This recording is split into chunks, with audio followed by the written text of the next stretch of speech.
In a region known as the Caucasus, spanning Eastern Europe and Western Asia, there is a country called Armenia. This small country is situated between Azerbaijan and Turkey, bordered to the north by Georgia and to the south by Iran.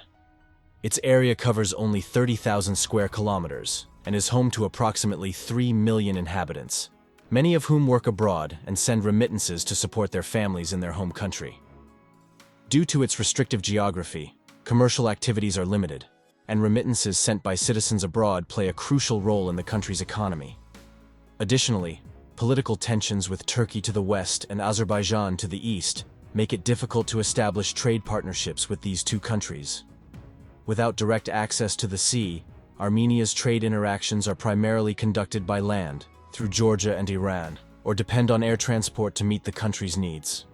Trade activities with other countries are generally coordinated through its capital, Yerevan, which is also the most visited place and one of the most developed cities in Armenia. Apart from Yerevan, Armenia is mainly composed of small rural areas with little turmoil. Now, let's talk a bit about the history of Armenia. The country was annexed by Bolshevik Russia and incorporated into the Soviet Union, along with Georgia and Azerbaijan, forming the Transcaucasian Soviet Federative Socialist Republic in 1922. Under Soviet rule, Armenians experienced a period of relative stability, but also faced political repression, including the persecution of the church during Stalin's regime. With the death of the communist dictator in 1953, there was some relief among the population, and life in Soviet Armenia improved with the restoration of the church and the construction of a memorial to the victims of the Armenian genocide in 1967. In 1991, with the collapse of the Soviet Union, Armenia gained its independence, but faced economic difficulties and an armed conflict with Azerbaijan. The economic blockade imposed by Azerbaijan and Turkey worsened the country's economic problems. The region, being an active seismic zone, was devastated by an earthquake in 1988, resulting in the loss of 23,000 lives. Today, the Armenian people live a life with a certain degree of dependence.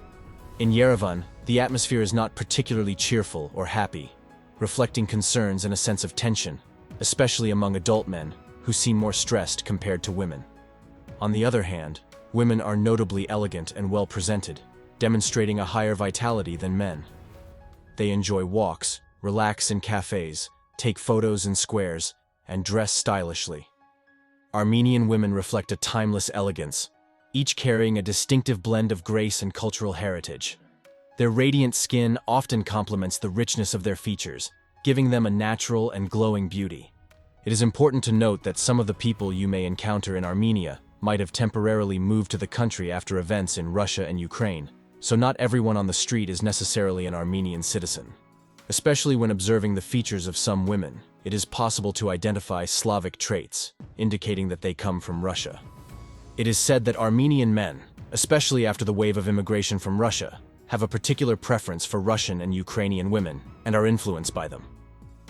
Armenians predominantly communicate in their native language, Armenian, but Russian and English are also widely used in daily conversations. Moreover, the genetic composition of the Armenian people shows characteristics more typical of the Caucasus than Slavic races. Generally, people from the Caucasus are characterized by dark hair and tan skin, a feature shared with other countries in the region, such as Georgia and Azerbaijan. Men typically have dark hair and unkempt black beards, while women have dark hair and tan skin. The population you find on the streets encompasses a variety of groups, including office workers, students, and retirees. When Armenians engage in business, they are more likely to seek opportunities in Russia and European countries, as Armenia has a limited market and offers limited employment opportunities. Armenian women, although they may initially be active in the labor market, often focus on their families and husbands after the birth of their children. Having children is of great importance to the Armenian people, especially considering the small population of the country, which is around 3 million inhabitants. It is crucial for them to increase their numbers to ensure the nation's future. It is worth noting that of the 3 million inhabitants, around 1.6 million are women, resulting in a difference of about 200,000 more women than men in the country.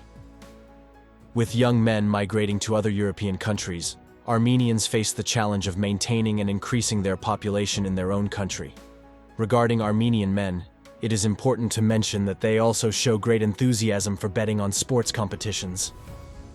People here seek opportunities to earn easy money, recognizing that entering the local job market does not guarantee wealth.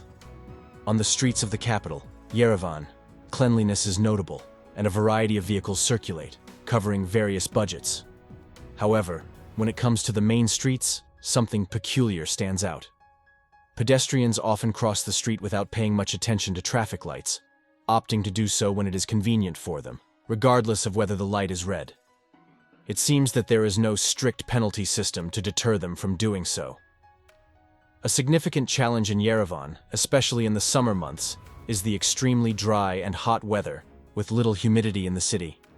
There are fountains in Yerevan where tourists often drink water and take photos as souvenirs. The city has a well-developed metro system, allowing residents to move around the city easily. Near metro stations in busy areas, it is possible to find second-hand bookstores and antique shops from the Soviet era.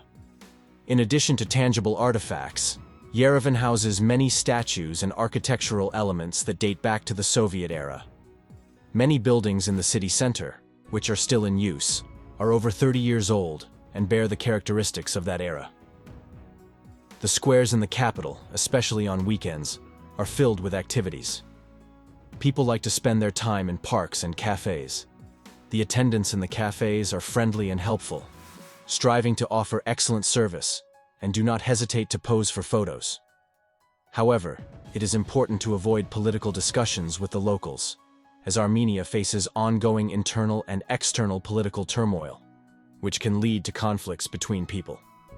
Regarding foreign policy, Armenians maintain a cold stance towards Azerbaijan and Turkey, and tend to be reserved with citizens of these countries, even when they are tourists. On the other hand, if you greet someone, regardless of their age, you are likely to receive a smile in return, a friendly conversation, or a gesture if they are in a vehicle. Republic Square is the center of social life in Yerevan, being the place where most events in the country are held and presented to the public. In the city, old white minibuses are widely used for public transportation.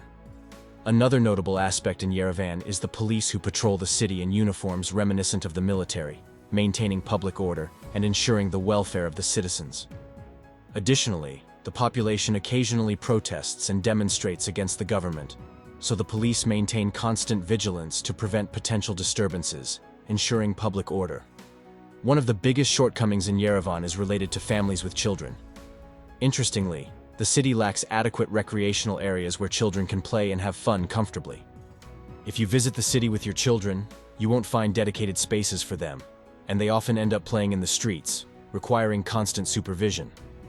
Although the average number of children per family in Armenia is around 2, the lack of investment in children's recreational spaces in the capital is discouraging. Upon reaching the highest points of the capital, you will be greeted with a view of spectacular mountains, and those familiar with the geography will identify the silhouette of Mount Ararat in Turkey. The silhouette of the mountain is clearly visible from Yerevan, highlighting the country's proximity to Turkey. When observing the city from above, it becomes clear that it is not excessively large, with a limited number of modern and tall buildings. For those renting a house in the city, it is important to note that comfort and luxury are usually limited. Most available houses are dwellings or apartments that may need renovations. The buildings often have muted colors on their facade, and the average monthly rent for a 2-bedroom apartment in Yerevan is around $500, a figure considered high by the local population. Regarding vehicles, most people drive old Mercedes and Russian models. Those in better financial situations can acquire newer German cars. Due to the almost total dependence on imports in practically all sectors and limited local production, life in Armenia is challenging. A family of 4 needs a minimum monthly income of $1,000 to survive. Although it is possible to survive with less, it often results in deprivations. Moreover, it is common to see elderly people in the city working even at an advanced age when they should be enjoying their retirement. Currently, the currency used in Armenia is the Armenian dram, and the minimum monthly salary in the country is approximately 55,000 Armenian drams, equivalent to only 125 euros.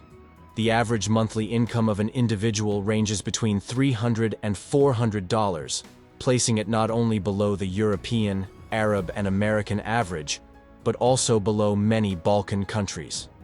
This reflects the extremely low remuneration in the country, leading people, including the elderly, to continue working to survive. One of the highlighted areas in Armenian production is the wine sector, and the inhabitants of the country rely heavily on the quality of the locally produced wines. You can taste and evaluate these wines in the country's luxury restaurants. However, venturing outside the capital and exploring the rural areas of Armenia will gradually take you away from modern life and into a more traditional environment. In Armenia, vast expanses of land remain untouched, maintaining their simplicity through generations. Although some small villages have been established in these areas, the majestic mountains have remained unchanged for thousands of years. However, in rural regions, both the building infrastructure and road design make life even more challenging for Armenians. Not only the roads and constructions, but the car models used often have at least 2 decades of existence. The main reason why foreign visitors often venture outside of Yerevan is to contemplate Armenia's elevated and arid landscapes. Despite the small size of the country, Armenia offers vast open spaces. The views of the mountains often have a relaxing and peaceful effect on tourists. Additionally, visitors enjoy observing the daily life of people in the villages. For example, Armenian women in the villages do not consume commercialized bread. Instead, they prepare lavash bread by rolling out the dough and baking it in an oven dug into the ground. Unlike the city, village families often collaborate with neighbors to complete daily tasks. For instance, when baking bread, neighbors gather to prepare it collectively for all the families in the community. Houses in the villages are generally not painted, and the bricks and stones used in the construction are visible on the exterior facades. One of the most charming aspects of life in Armenia's rural areas is that people not only prepare their own bread, but also grow their fruits and vegetables naturally in their own trees and crops. Village inhabitants lead a simpler and more natural life, consuming the bread and produce they make. They are often engaged in animal husbandry or agriculture, ensuring their subsistence even when incomes are limited and never facing food shortages. Armenia, in general, is a country worth visiting, but it offers few attractive opportunities for permanent life. Internal and external political problems weaken the country, making it challenging to achieve the comforts of modern life. If you liked the video, subscribe to the channel, leave your like and your comment. See you in the next video.